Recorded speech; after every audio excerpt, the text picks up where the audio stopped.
During a recent long drive, I asked my husband, Ed, what it was like for him while I was going through my menopause transition 25 years ago.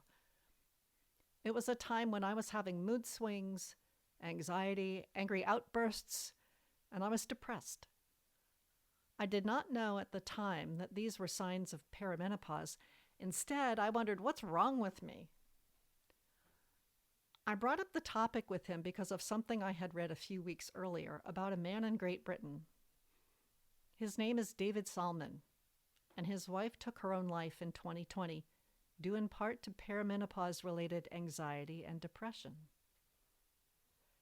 He said he did not realize that menopause could affect mental health. The physical side of symptoms you might see, he told a newspaper, but the mental ones are hidden. And he said that had he known, he may have been able to get his wife treatment for her depression. His experience has launched a communication campaign in Great Britain to raise awareness among partners of women experiencing menopause. Recent surveys have shown that many partners often feel rejected, frustrated, and bewildered by what's happening to their significant other, and I wondered if Ed had felt the same. Now, we've known each other for nearly 40 years, and we are no strangers at all to deep conversation, so it was interesting for me to learn from him what his experiences were like during my menopause transition. And so in an effort to raise awareness among other partners, he and I decided to do a podcast on the topic. Granted, it's just one man's experience with one woman, but perhaps it will help you open a conversation about menopause with your partner. What better person to bring on to a podcast than the man who perhaps knows me best to talk about what it was like to be on the other side of the menopause experience. Because I sure didn't know that I was going through menopause. Back in those days, nobody talked about it. I didn't know what the symptoms were. I just knew that I felt depressed. I had anxiety. I had mood swings. He saw some of this at home, but I had this at work as well. And well, I know during our car conversation, you said you felt my hot flashes. Oh yeah, at night there would be times that the BTU units were just turned on full throttle. Right. And then, but as we talked, you had gone through various stages of depression before. Mm-hmm. So you going through a wave of depression is not, I'm not going to say is not unusual or usual, but we had experienced it together before. Right, yeah. And we worked through that. Right, well, you were such a good support. In fact, I think you may have been the first person to suggest that I might be depressed and maybe go get treatment. Okay. But I think that, and we talked about how our life together has been different than, we're all brought up, or at least in our age group, are brought up with the Leave It to Beaver home life. Mom's at home, she makes dinner, she's in a dress, and, the man walks in and goes, "Where's my dinner?" in his suit and tie, and that's never been us. That's not us. I was a musician, and back to being a musician, and we went out on a first date. You were a banjo student, and then on our second date, we talked about when we would get married. It happened pretty quick. We were advanced age. Well, we were in our late 20s. Yeah, yes, advanced by some standards.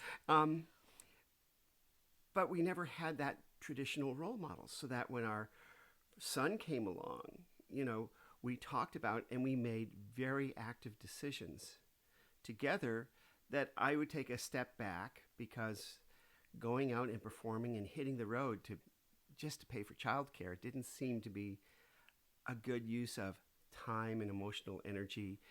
And we talked a lot about the tapes we were left with, about, we have self expectations of behavior and how we're to be moms and how we're to be dads and husbands and friends. And we spent a lot of time disassembling those tapes together. Mm-hmm. And even so, while I was going through perimenopause, I was questioning whether I was a good enough mom. Oh, yes. I think that was part of my anxiety, my fears, my questioning of myself and my capabilities. And that had happened all the time because I was staying home with the boys. And you had a position that had health insurance, paid vacation, which as a solo musician, paid vacation, what's that? And so there were many things we decided. And from that, you'd always had this feeling that you were missing something, that there was a part of you that you had failed at because you didn't partake of that. Well, I think that those feelings, those emotions were exacerbated now you're shaking your head Yes. because you saw that, you heard that. What? Well, as the boys got older, and then you started, and I didn't know this part of it was being caused by menopause. I think that what happened is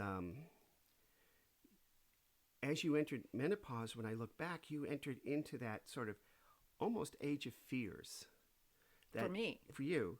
So that, and in that, when you have fear, you feel failure because you're not overcoming something. It's ruling you, you're not ruling it. Yeah. I certainly don't like, I hold myself up to high standards, and, yes. And failure is not an option.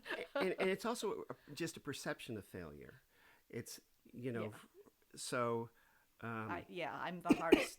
Certainly, as you know, I'm my harshest critic. And so that entered in, but it took a more prominence in your life for a while.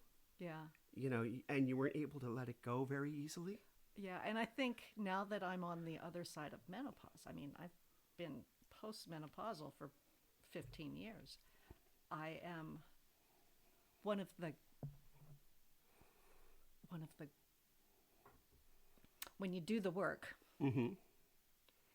And you start to look back at decisions and ways of being and what stories you keep telling yourself and what tapes you keep playing, and you start to question those. The really good part of being this age is accepting, being more comfortable with who I am and who I was. That woman did her best, and I am more and more aware of that. Well, she did an amazing job, but why? Thank you. But it's difficult. We live in a world that doesn't allow us to be kind to ourselves, as a general rule.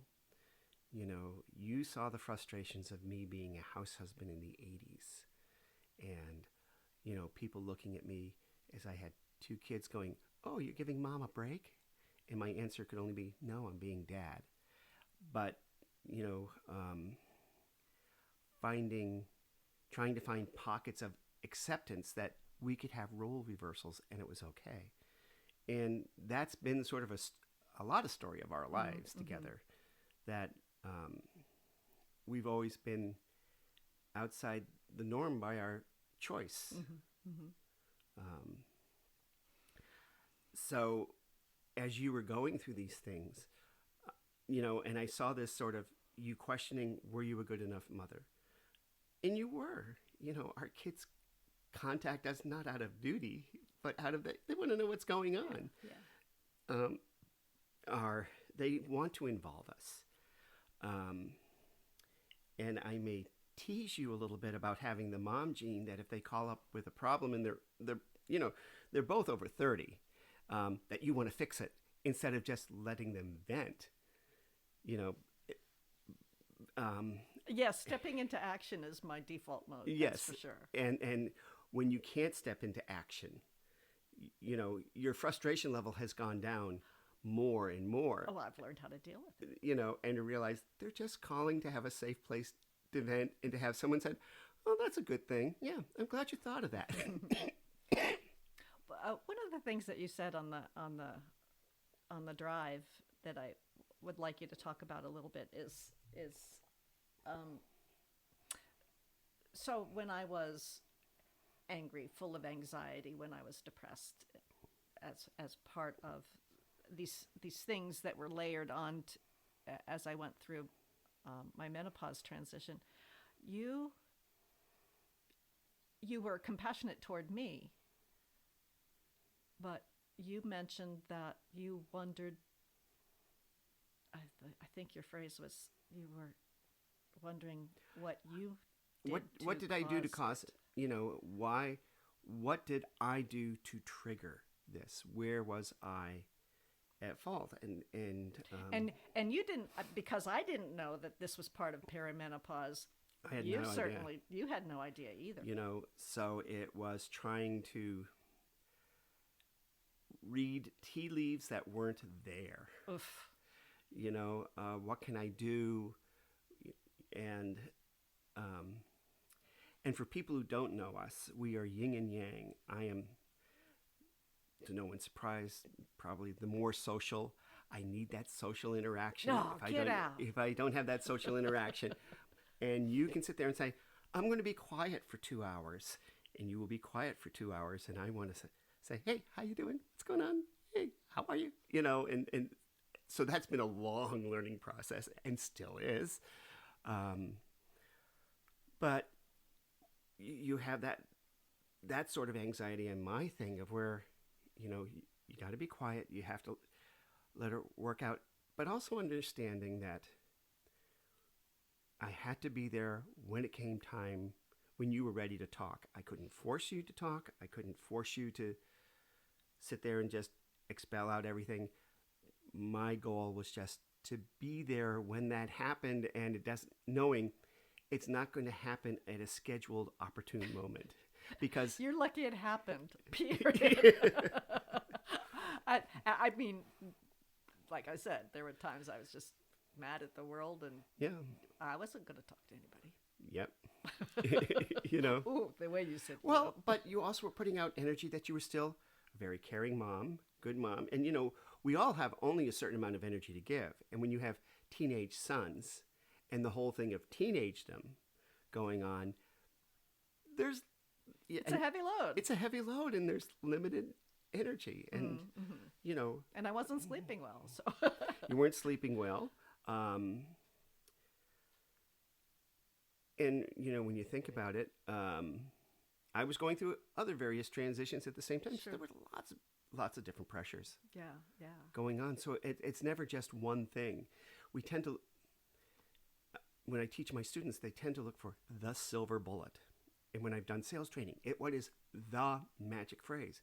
And there's no such thing as a magic phrase or a silver bullet that cures everything. It's a whole puzzle. And you've heard me talk about how you can see all the pieces of the puzzle, and you can see them there, and you can't push them together any faster than they will come together. Because if you do, the puzzle falls apart.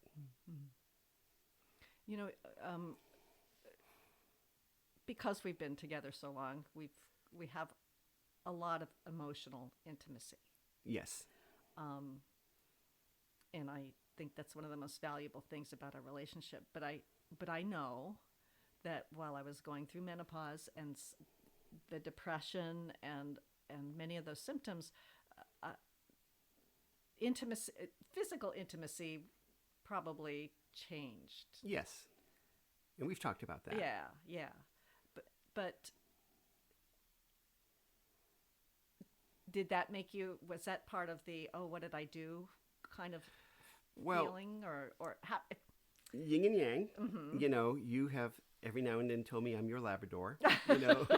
Where's the ball? You want to be pet? That's me. I admit this. And for those who don't know me, I'm the cat. Yes. 3 pets, done. Okay? Don't pet my stomach more than once, Purr. Yes. So, and that made me question, am I attractive? Just a whole bunch of things. And where do we find the moments to reaffirm? Well, we were almost immediately close friends, so we had that, and have always been emotionally intimate. Mm-hmm. So we had a lot of That was kind basics. of a good fallback. If you don't have that, Yeah, if we it would be difficult. So the change in the physicality aspect of it, it wasn't easy, but it wasn't hard. It was frustrating, but and both of us were tired. mm-hmm. Mm-hmm. And so it's difficult to, but we had a good solid. We've always had a good solid friendship and very strong emotional intimacy. Mm-hmm. And that I think allowed us to grow and change. And change has always been one of our themes. You and I have to watch out for each other, that when things get comfortable, we sometimes like saying, what if we upend the apple cart? Just change things around. Let's see what happens. I know. Let's move cross country. Let's move cross country, and then 18 months later, let's move back. And because of a lot of things, we were able to look at each other and go, that was our biggest mistake, and that was our best mistake because of everything we learned. Well, I think, yeah, we continued 40 years and we continue to grow. Right. And so it's just... And recover. Yes. And not look at, that whatever change happens, that it's a permanence. It will change to something else. I want to, and I'm not sure how to phrase this question, so I'm going to kind of leave it.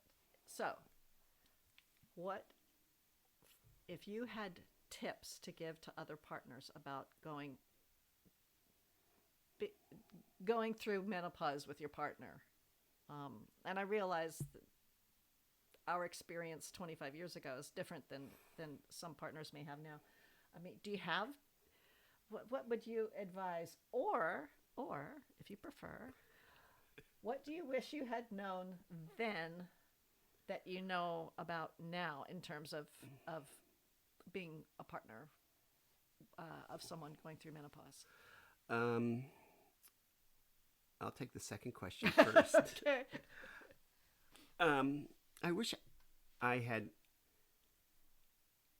I guess in one sense I'm glad I didn't know you were going through menopause, because you don't want to excuse what someone is going through. But do you mean excuse it, or do you mean downplay it? Downplay an excuse. Oh, they're just going through menopause. I don't need to deal or pay any attention. That's just this. No, it's a big deal for a woman. Well, it's a big deal for the whole family. Well, sure, yeah.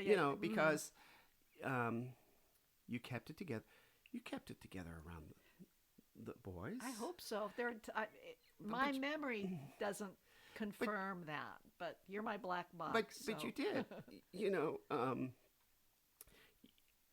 and you kept it around that. And I remember when our oldest would come home from school, and he was just awful. I talk in tangents. She's used to it. You're not. And we sat there, Tangent alert. And then people would go, "Your son, he's so well mannered," and we'd go, "What? What do you mean?" He comes home and he's just blah. And it was a while that he had expended so much energy being good over here that he felt so safe that he could let go over here, and to accept that's what you were going through. I didn't quite know that at the time, that you had kept it together at work. You had kept it together around the boys. And then, so these other parts of your life, you were like, okay, I love you. I know you love me, and I can boom. So here's my golden Labrador, and I come home and I kick the dog. Speaking metaphorically. So in one sense, I'm sort of torn that, okay, if I had known this was menopause, would I have been more dismissive, which I think is really not a good thing to be. Of, oh, they're just this, they're just that. watched that in many relationships in my life of people just dismissing others. And I don't think that's really good to do as a general rule. I had to understand my boundaries. You know, I know I can poke and I can prod and that, but also know that sometimes that's not going to work. And as you went through therapy, you know, to really, I made sure I never asked you about your therapy. You know, and I did that purposely because it was yours. It wasn't mine. My journey is different than yours. And me being the nosy person that I am wanted to know and wanted to ask all sorts of questions and knowing, no, you can't. Hopefully, the end result is confirmation enough that what happened there was a good thing. Well, you know, we're here figuring out what new adventures we're going to take. I know. We're on the cusp of 70. Well, you are, but Thanks. and we have new adventures. Yeah. We get to do that. Yes. Yeah. You know, so that's, you know, and that's where it all winds up. And I always feel bad when you see people drift apart because they can't accept that there's always a certain stability with everyone, but there's also a lot of change around them. So how do we accept change in others? How do we accept change in ourselves? How do we nurture change in others? And how do we nurture? You know, I'm back to teaching and performing, and my biggest advocate has been you. You know, and that's appreciated, you know, and you're remembering that man you met way back in 1982. Yeah. Well, I think, like, if there were the understanding, watching out for one another, Yeah. nurturing, holding space for one another, those boundaries, setting them for yourself and accepting them from your partner. But even so, a woman might not realize that her personality, she just may think her personality is changing. What's wrong with her? A partner might be able to observe and reflect and hold space for that, for her experience. What is fundamentally you, to me, never changed. And I have always had faith in that. And even during a tide of depression, I've talked about to you about, you know, those waves and those feelings came in sort of like the tide. It came in and then it went out. And it didn't come back in quickly, but when it did, it just came in and came out. But what was fundamentally you that I found attractive, understanding, safe, my best friend, has never faltered, has never changed. And even in the times you were the most, I want to be left alone and dealing with stuff, those other aspects never changed. So I could see them. And, you know, though I couldn't see everything else going on around you or understand it, I could see those fundamentals and always experience those fundamentals. Well, I'm glad that you've been with me for I am too. For the ride. And you for mine. I know we're focused on just you right now, but I'm sure there. Enough about me. Why don't you tell me about me? Yes, we could go on a long thing of, and there's you, and that's another topic. I hope that this conversation is helpful for others. I know that Ed can't speak for every man or every partner everywhere. But maybe just this one, maybe listeners are able to take something away from our conversation, and if that helps them understand and support their partner, because it's a big change and it's a marathon. I've always said that menopause is a marathon and you have to train for it. And if you're having you alongside that marathon run, I was so glad that you were there for me at the finish line. Well, we're not at the finish line yet. Well, don't want to give the wrong impression here. No. We're both in good health. We're both doing okay. We're going to run a marathon together next. All right. Thanks for joining us.